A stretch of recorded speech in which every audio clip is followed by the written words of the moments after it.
그러나 이제 그리스도께서 죽은 자 가운데서 다시 살아나사 잠자는 자들의 첫 열매가 되셨도다. 사망이 한 사람으로 말미암았으니 죽은 자의 부활도 한 사람으로 말미암는도다. 아담 안에서 모든 사람이 죽은 것 같이 그리스도 안에서 모든 사람이 삶을 얻으리라. 그러나 각각 자기 차례대로 되리니 먼저는 첫 열매인 그리스도요, 다음에는 그가 강림하실 때에 그리스도에게 속한 자요, 그 후에는 마지막이니 그가 모든 통치와 모든 권세와 능력을 멸하시고 나라를 아버지 하나님께 바칠 때라. 그가 모든 원수를 그 발 아래에 둘 때까지 반드시 왕노릇 하시리니 맨 나중에 멸망받을 원수는 사망이니라. 만물을 그의 발 아래에 두셨다 하셨으니 만물을 아래에 둔다 말씀하실 때에 만물을 그의 아래에 두시니까 그 중에 들지 아니한 것이 분명하도다.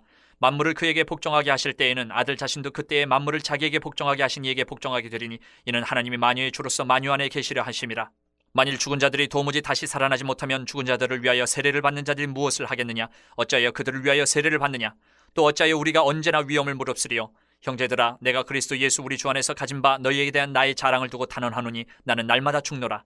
내가 사람의 방법으로 에베소에서 맹수와 더불어 싸웠다면 내게 무슨 유익이 있으리요? 죽은 자가 다시 살아나지 못한다면 내일 죽을 터이니 먹고 마시자 하리라. 속지 말라. 악한 동무들은 선한 행실을 더럽히나니 깨어 의를 행하고 죄를 짓지 말라. 하나님을 알지 못하는 자가 있기로 내가 너희를 부끄럽게 하기 위하여 말하노라. 앞선 본문, 어제 우리가 새벽에 나눴던 본문에 이어서 계속해서 부활에 관한 말씀을 증거하고 있습니다. 오늘 본문은 부활을 믿는 사람은 오늘을 다르게 산다라는 주제를 가지고 바울이 예수 그리스도의 부활이 무엇인지를 가르치고 있어요.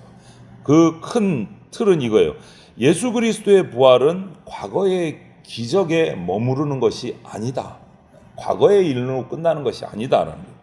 우리 미래를 보증하고 오늘 우리의 삶을 새롭게 하는 능력이 예수님의 부활에 있다. 이것을 가르치고 있어요. 그럼 한번 자세하게 우리 살펴보겠습니다. 먼저 20절 말씀처럼 예수님은 부활의 첫 열매가 되셨습니다. 그러나 이제 그리스도께서 죽은 자 가운데서 다시 살아나사 잠자는 자들의 첫 열매가 되셨도다. 20절에 이렇게 이야기를 합니다. 예수님의 부활을 첫 열매다라고 바울은 이야기를 해요. 첫 열매. 첫 열매가 뭘까요? 그 의미를 우리가 알아야 됩니다. 첫 열매를 그냥 단순히 제일 먼저 익은 열매, 이 정도의 의미가 아니에요.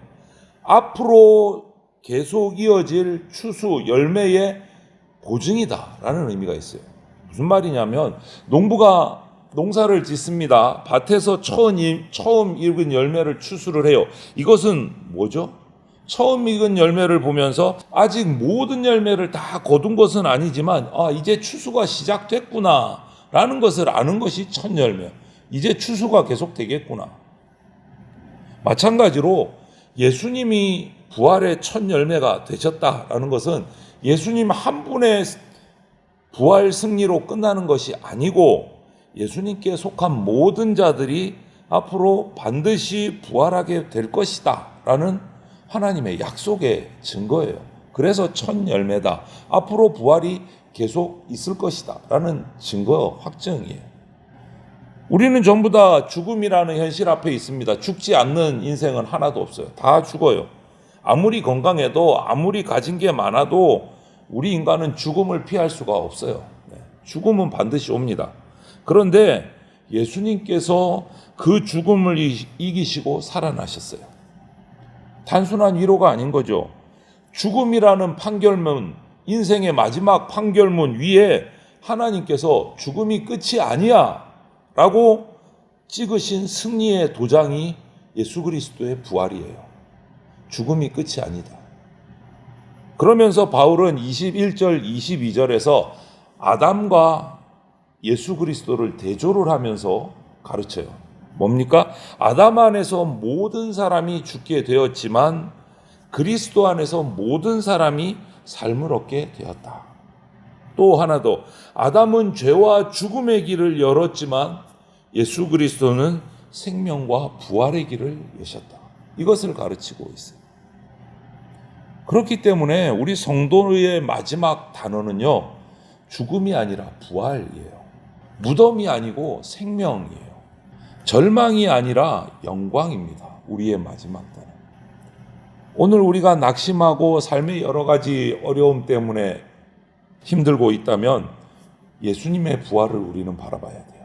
부활 소망을 가져야 돼요. 예수님께서 먼저 살아나셨기 때문에 우리도 주님 안에서 다시 살아납니다.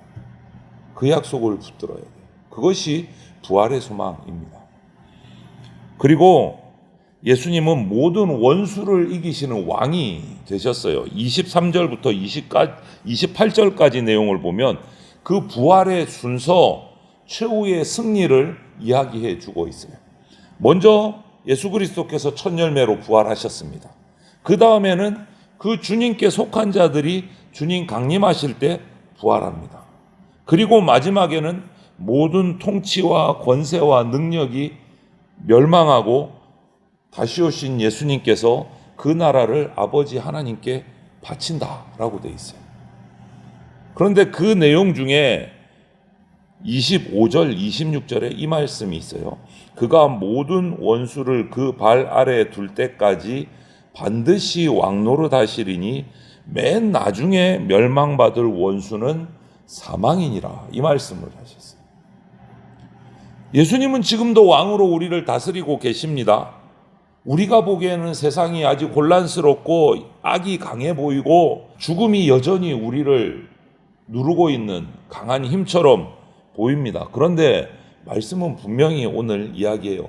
예수 그리스도께서 모든 원수를 그 발 아래 두실 때까지 반드시 왕노릇 하신다. 반드시 왕노릇 하신다. 마지막 원수는 사망입니다, 여러분. 왜 그렇습니까? 마지막 원수가 사망인 이유가 뭐예요? 여러분, 우리는 아담과 하와로 인간을 처음 창조하실 때 사망은 없었어요. 영생이었습니다. 에덴 동산에서. 그런데 인간이 가장 두려워하는 원수가 사망이 됐어요. 왜? 우리 지은 죄 때문에 사망이 들어와서 우리 영생이 사라졌기 때문에. 마지막 원수는 사망인 거예요. 사망이 없어져야 원래대로 우리가 복원이 회복이 되는 거예요. 사망이 없어져야. 인간이 가장 두려워하는 원수, 사랑하는 사람과 우리를 갈라놓는 원수, 사망이에요. 그런데 주님이 그 사망마저도 멸하신다. 부활은 단지 한 사람의 영혼이 그냥 위로받는 그런 거 아니에요. 온 우주를 새롭게 하는 하나님의 통치예요. 원래 창조하신 모습대로 다시 회복시키는 거예요. 부활은 죽음이 없는, 사망이 없는, 영생하는 그때의 모습으로 다시 돌아가게 하시는 것이 부활이에요. 에덴 동산에서 범죄로 인해서 깨진 질서가 다시 회복되는 것, 죄의 흔적이 사라지고 다시 에덴 동산으로 돌아가는 것, 죽음의 그림자가 완전히 사라지고 하나님의 승리만이 있는 것, 그것이 부활이에요. 부활. 그렇기 때문에 우리는 세상을 절망의 눈으로만 봐서는 안 돼요. 현실은 어렵죠. 질병도 있고 실패도 있고 눈물도 있고 아직 불의함도 있고. 하지만 성도는 이 모든 현실을 뛰어넘어서 왕으로 다스리고 계신 예수 그리스도를 바라보는 거예요. 우리의 시선은 이 세상에 있는 게 아니고 세상을 뛰어넘어서 다스리고 계시는 부활하신 예수님을 바라봐야 돼요. 아직 전쟁 중인 것 같지만 승리는 이미 결정되어 있어요. 주님이 다시 살아나셨기 때문에. 그 얘기를 바울은 지금 부활을 믿지 못하고 있는 고린도 교회 몇몇 성도들에게 가르치고 있는 거예요. 우리는 패배한 사람이 아닙니다. 부활하신 왕 앞에 나가는 사람들이에요. 내 개인의 문제든 가정의 문제든 우리 교회의 어떤 여러 가지 연약함이든 세상의 혼란스러움이든 전부 다 주님의 통치를 벗어날 수 없습니다. 주님의 통치 안에 있어요. 부활하신 주님 안에. 그래서 마지막 때에는 반드시 승리한다. 승리는 결정되어 있다. 그래서 우리 성도들의 시선은 지금 세상 내 눈앞이 아니라 이 세상을 승리로 다스리시는 예수 그리스도께 가 있어요. 그렇기 때문에 마지막 오늘 바울의 교훈은 부활을 믿는 사람은 오늘을 거룩하게 산다라는 것을 가르쳐요. 29절부터 34절에서 바울은 부활 신앙이 오늘 우리 성도들, 세상을 살아가는 오늘의 성도들에게 삶과 어떤 관계가 있는지를 이야기하고 있어요. 고린도 교회 안에 어제 말씀에도 있었지만 예수님의 부활은 인정하지만 죽은 사람의 부활을 부정하는 성도들이 있었다라고 말씀을 드렸어요. 바울은 그 성도들에게 묻는 거예요. 부활이 없다면 왜 위험을 무릅쓰면서 이렇게 힘들게 그리스도인의 삶을 살아가겠느냐? 왜 날마다 죽음 같은 고난을, 핍박을 감수하면서 맹수들에게 밥으로 던져지면서 살아가겠느냐? 질문을 던져요. 왜? 부활이 없는데 왜 이렇게 힘들게 살아가니? 이 말이죠. 그러면서 31절 마지막에 바울은 이렇게 고백합니다. 나는 날마다 죽노라. 나는 날마다 죽노라. 이 말은 단순히 그리스도의 삶이 힘들다, 고통스럽다, 푸념하는 얘기가 아니에요. 복음을 위해서 실제로 위험을 감수했어요. 바울은 우리가 잘 알잖아요. 정말 죽을 때까지 매맞기도 했고 너무너무 힘든 삶을 살았어요. 고난을 피하지 않았어요. 자기 생명도 아끼지 않는 삶을 살았습니다. 왜 그렇게 살 수 있었을까가 중요한 거죠. 왜 그렇게 살 수 있었을까? 그렇게 공부도 많이 하고 율법학자로서 인정도 받고 세상에서 그냥 제대로 살려면 떵떵거리고 살 수 있었던 그 바울이 목숨까지도 내어놓으면서 왜 그렇게 힘든 삶을 살았을까? 왜? 이게 중요한 거죠. 왜? 우리가 세상에서 그냥 잘 살려고 하면 편안하게 살 수 있는데 왜 이렇게 세상으로부터 조롱받으면서 그리스도인의 삶을 사는가? 왜? 딱 하나예요. 부활을 믿기 때문에. 예수님의 부활, 그것을 믿고 나의 부활도 소망하고 있기 때문에. 부활이 없으면 오늘 바울 뭐라고 합니까? 내일 죽을 터이니 먹고 마시자, 이렇게 하는 삶이 더 합리적이다고요. 부활도 없는데 뭐 그렇게 힘들게 사니? 먹고 마시고 지금 즐기면서 살지, 이 말인 거예요.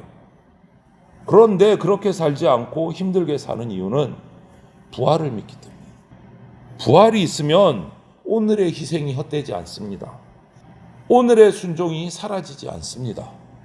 부활이 있으면 오늘의 눈물은 하나님 나라 안에서 열매를 맺게 됩니다. 그래서 바울은 33절, 34절에서 성도들에게 권면을 해요. 속지 말라. 악한 동무들은 선한 행실을 더럽히나니 깨어 의를 행하고 죄를 짓지 말라. 이렇게 권면을 해요. 여러분, 부활신앙은요, 막연한 나중에 언제 이야기 이런 게 아니에요. 부활을 믿는 사람은 오늘 죄와 타협하지 않습니다. 부활을 믿는 사람은 오늘 깨어서 살아갑니다. 어차피 죽을 인생인데 내 맘대로 살자, 이게 아니고 주님이 다시 살리시는 인생이니까 거룩하고 정결하게 살아가자, 이렇게 되는 거예요. 오늘 내 선택이 부활의 신앙을 드러내고 있는가 점검하면서 우리 거룩하게 살아가야 합니다. 내 말, 내 태도, 관계, 모든 방식 속에서 부활의 소망이 나타나야 돼요. 부활의 소망이. 부활은 장례식장에서만 필요한 교리가 아니에요. 그러니까 부활은 오늘 아침 내가 죄를 거절하는 힘이에요. 내가 부활할 존재이기 때문에 거룩하게 살아야지. 죄와 타협하지 않는 겁니다. 낙심 중에도 일어나게 하는 힘이 부활이에요. 손해를 봐도 의를 택하게 하는 힘이 부활이에요. 맘대로 살지 않는 거, 방종하지 않는 거. 하나님이 사랑하는 성도 여러분, 오늘도 우리가 부활의 첫 열매 되신 예수님을 붙들어야 합니다. 죽음이 끝이라고 말하는 세상 소리에 속지 말아야 돼요.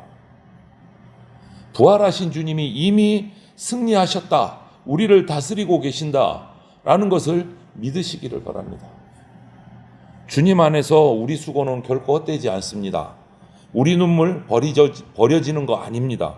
우리 순종 하나님 앞에서 반드시 열매로 되돌아옵니다. 이거를 믿으시기를 바랍니다. 그래서 오늘 하루도 하루를 시작하면서 깨어서 선을 택하고 의를 행하는 우리들이 돼야 돼요. 작은 말 한마디, 작은 선택 하나, 죄와 타협하지 않고 낙심하지 않고 부활의 소망으로 우리가 살아가야 됩니다. 부활하신 예수 그리스도의 생명이 저와 여러분의 마음을 오늘 하루 붙드시고 모든 두려움을 이기게 하시고 거룩하고 담대하게 살아가게 하시기를 주님의 이름으로 축원을 드립니다. 아멘.